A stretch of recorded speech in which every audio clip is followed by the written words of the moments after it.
इससे पहले मालूम है कि LOC के ऊपर डिस्प्यूटेड जो टेरिटरी है, इंडिया ये क्लेम करता है कि हमने उसको इंटरनेशनल बॉर्डर में कन्वर्ट कर दिया और ये डिस्प्यूट अब ख़त्म हो गया, it's a part of India now. तो उस सूरत-ए-हाल को देखते हुए लोगों ने ये फील किया कि पाकिस्तान की तरफ से एक बहुत बड़ा वैक्यूम है, जो कि ऐसा नहीं होना चाहिए। बाजवा साहब की बात आप कर रहे हैं, बाजवा साहब सबसे पहले ये बताएं कि वो किस इमा पे ये सारा कुछ करते रहे हैं। बेनकाब कर जो रहे हैं एक शख्स को, तो फिर मजीद बेनकाब करते जाएं। एक ऐसा आदमी जिसको बाकायदा एक एजेंडे के तहत लॉन्च किया गया, जिसका काम ये है कि उसने इस मुल्क के एक अहम इदारे को, उसकी इज़्ज़त को, उसके वक़ार को और न सिर्फ उसकी क्रेडिबिलिटी को सबटाज करना है, बल्कि उसको सिरे से ख़त्म कर देना है। और अभी तो रुको, क्लाइमैक्स अभी बाकी है। अहमद शरीफ चौधरी ने आज एक बहुत ही अहम प्रेस कॉन्फ्रेंस की है। बुनियादी तौर पे तो ये प्रेस कॉन्फ्रेंस जो थी, इसका मकसद हिंदुस्तान को एक मैसेज देना था। आज प्रेस कॉन्फ्रेंस की है DGI SPR ने, और उन्होंने बिल्कुल सूरत हाल को वाजे कर दिया। और मैं आपको बताऊं, इस वक्त नून लीग पर लर्जा तारी होगा, नवाज शरीफ कांप रहा होगा, मरियम भी राह लब रही होगी इधर उधर, शहबाज भी बड़ा परेशान, और जरदारी की भी आपको बीमारी की खबर आ जाएगी। क्योंकि जो प्रेस कॉन्फ्रेंस है, मैं अभी आपको बताता हूं कि कहा क्या उन्होंने, ये बीमारियों का सीजन है कि उन्होंने सवालात भी लिए, जो सामने मीडिया बैठा हुआ था, जो जर्नलिस्ट बैठे हुए थे, उनके साथ उन्होंने बातचीत की और कई चीजें बताई, जिसमें उन्होंने ये भी बताया कि टेररिज्म के अगेंस्ट जो है ऑपरेशंस जारी हैं, और ऑलमोस्ट 70 ऑपरेशन पर डे के हिसाब से उन्होंने बताया कि चल रहे हैं, और टेररिज्म को रोकने के लिए और टेररिस्ट को पकड़ने के लिए, उनको मारने के लिए, खत्म करने के लिए। अब खैर मान लेते हैं, चले 70 हो ही रहे होंगे, कुछ ना कुछ जाहिर है। जब कह रहे हैं तो फिर मेरी क्या मजाल के मैं कहूँ सर ऐसे कैसे एक दिन में 70 कैसे, मगर खैर होता होगा। ये जाहिर है कि मैं इसमें इतनी एक्सपर्ट नहीं हूँ जितना कि DGI SPR है। उन्होंने कह दिया तो बस कह दिया, एक बार कह देते तो फिर वो तो खुद की भी नहीं सुनते। लेकिन हाँ, ये जरूर है कि थोड़ी सी हमारी जरूर सुन लेनी चाहिए। हम आगे आपको और बताते हैं। जी, DGI SPR का कहना है, फौज का सियासत से कोई ताल्लुक नहीं है।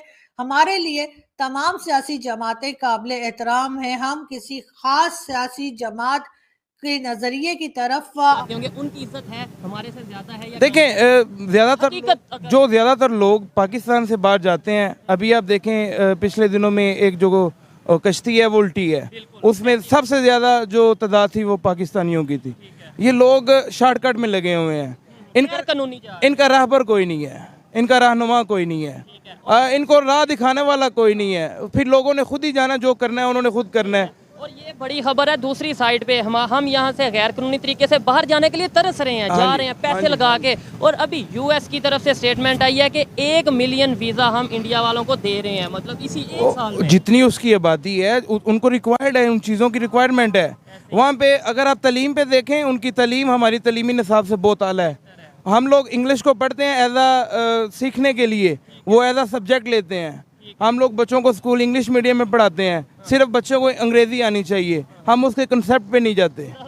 मतलब जो मकसद है उसको नहीं हासिल करना हमने, उसकी बात है ना कि ये लास्ट 2 डेकेड्स पे जो हमके ऊपर इन्होंने वार किए हैं। पहले इन्होंने हमें केबल दी है, फिर इंटरनेट, दुनिया से सस्ता इंटरनेट हमें दिया है, कॉलिंग कॉल हमें दी है। हम लोगों ने क्या किया है? तो हम ना लेते। एक मिसाल है, अब मेरे ख्याल देखिए, यहाँ पे इजाज़त की माँ है। यहाँ पे मैं आपकी इस बात से डिसएग्री करता हूँ। आपकी अपनी ओपिनियन है, मेरी अपनी। देखिए, इस्तेमाल डिपेंडेंट है। अगर इंटरनेट ना होता तो ये मैं अभी इस टाइम रिकॉर्डिंग आप बजा बात कर रहे हैं, आप बिल्कुल बजा बात कर रहे हैं, लेकिन बच्चों को पहले उसके ऊपर तालीम दें कि इसको इस्तेमाल कैसे करना है।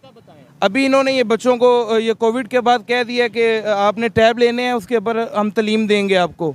अब 24 घंटे कोई उसके ऊपर बजा तो नहीं है कि ऊपर बैठा रहेगा कि बच्चा क्या देख रहा है उसके ऊपर।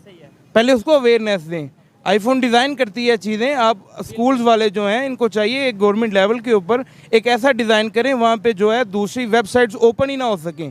अगर हों तो इनके रिलेटेड जो भी वेबसाइट्स हैं वो ओपन हो। नई नस्ल जो है वो इस तरीके से तबाह हुई है। जबरदस्त। ऐसे ही जो भी चीज़ है, टेक्नोलॉजी है, कोई भी चीज़ है, उसके ऊपर प्रॉपर तरीके से अगर अवेयरनेस दी जाएगी, फिर उसे इस्तेमाल किया जाएगा या करवाया जाएगा, तो ही वो बेहतरी का सबब बनेगी। अदरवाइज बहुत सी चीज़ें जो नेगेटिविटी की तरफ जाती हैं। हमें ये बताएं कि अगर 75 साल में हम डिफेंस भी तेज़ करते रहे, मजबूत करते रहे, एट द एंड ऐसी स्टेटमेंट सुनेंगे, पाकिस्तानियों का दिल तो दुखेगा। नो डाउट, अगर इंडिया हो या इवन ईरान हो, अफगानिस्तान हो, हमें ये कंसर्न नहीं है कि किसके अगेंस्ट। हमने पहले नंबर पे तो जंग को मैं अगर अमन पसंद हो गए, हम इस्लाम हमें अमन का दर्स देता है। ऐसी स्टेटमेंट सुन के दिल दुखा, क्या हुआ? देखिए ये जो ऊपर लोग, आपने मेरे से पहले सुनी, आप ये जो बंद कमरों की बातें होती हैं, ये खान साहब की मेहरबानी है कि उन्होंने हमें बताया है।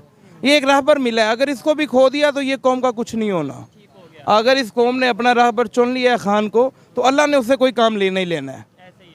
उसके ऊपर ये सोम ले करें, उसकी ज़ातियात पे लेके आते हैं कोई चीज़, खुदा ताला जब तक ना चाहे उसको कुछ नहीं हो सकता। टेक्नोलॉजी के ऊपर एट द एंड बस लास्ट पे ये बता दें, वाइंड अप करते हैं, बड़ा अच्छा लगा बात करके, ये बता दें टेक्नोलॉजी के ऊपर वर्क करने की ज़रूरत है या नहीं? पाकिस्तान चाइना के साथ जो है वो बहुत सी चीज़ें ऐसी बना चुका है, मुतारफ़ नहीं करवा रहा। एक वक्त आएगा जो मुतारफ़ कराएगा। ये मेरा अपना ख्याल है। ठीक है, आपकी अपनी ओपिनियन है, मैं रिस्पेक्ट करता हूँ। मैं अक्सर लोग ये कहते नजर आते हैं कि हम अंडरग्राउंड बहुत सी ऐसी चीज़ें टेक्नोलॉजी पे वर्क कर रहे हैं कि टाइम आने पे सामने लाएंगे, लेकिन कौन सा टाइम होगा? मतलब इससे बेहतर कौन सा टाइम है जब हम क्राइसिस का शिकार हैं? तो ये वो टाइम होगा जब हम IMF से निकलेंगे। और IMF एक ऐसा हमारे ऊपर एक जिन जो है ना उन्होंने दे दी है गुंजल की तरह कि उसे निकल के दिखाओ। आपको लगता है कि IMF से आने वाले 5 साल 10 साल भी हम निकल पाएंगे? 15 तुर्की निकला है करवाने के लिए।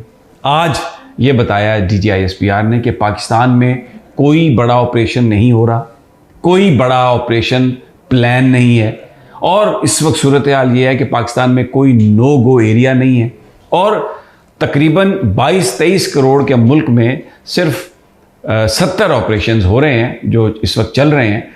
इंटेलिजेंस बेस्ड ये ऑपरेशंस हैं, लेकिन हम तो जो बड़ी मशकें हैं उसको भी कट करके अपने एक्सपेंसेस की वजह से सिमुलेटेड वो एक्सरसाइजेस कर रहे हैं ताकि एक्सपेंसेस कम हो। तो इसका मतलब क्या कि फ़ौज अवेलेबल है। दूसरी जो DGISPR ने बात कही कि फ़ौज की जो इलेक्शन के लिए या किसी भी सिविल काम के लिए तैनाती जो है वो वफाकी हुकूमत करती है आर्टिकल 245 के अंडर।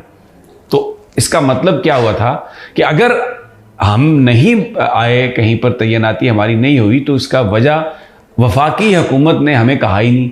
वफाकी हुकूमत ने तैनात करना है फ़ौज को, जहां वफाकी हुकूमत ऑर्डर करेगी फ़ौज वहां पे चली जाएगी। लेकिन क्योंकि अभी वफाकी हुकूमत ने आर्टिकल 245 के तहत कोई ऑर्डर जारी नहीं किया तैनाती का, तो इसलिए ये समझना, ये उन्होंने कहा, ये मैं उसकी इंटरप्रिटेशन कर रहा हूं कि ये समझना कि जनाब फ़ौज जो है वो इलेक्शन के लिए तैयार नहीं है, फ़ौज इलेक्शन के लिए अवेलेबल नहीं है, ये वफाकी हुकूमत का फ़ैसला है, ये फ़ौज का फ़ैसला नहीं है।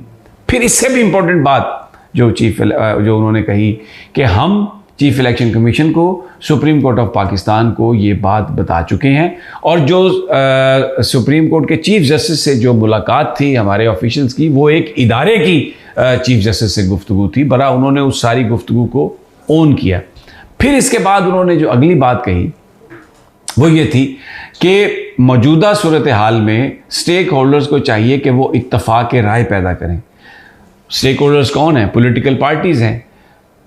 इत्तफाक राय कौन पैदा नहीं कर रहा? मुज़ाकरात के लिए मौलाना फजलुर रहमान तैयार नहीं है, मुज़ाकरात के लिए नवाज शरीफ तैयार नहीं है। इमरान खान तो पहले दिन से ये कह रहे हैं कि जनाब आप मुज़ाकरात करें, इलेक्शन की तारीख पर हम करने के लिए तैयार हैं।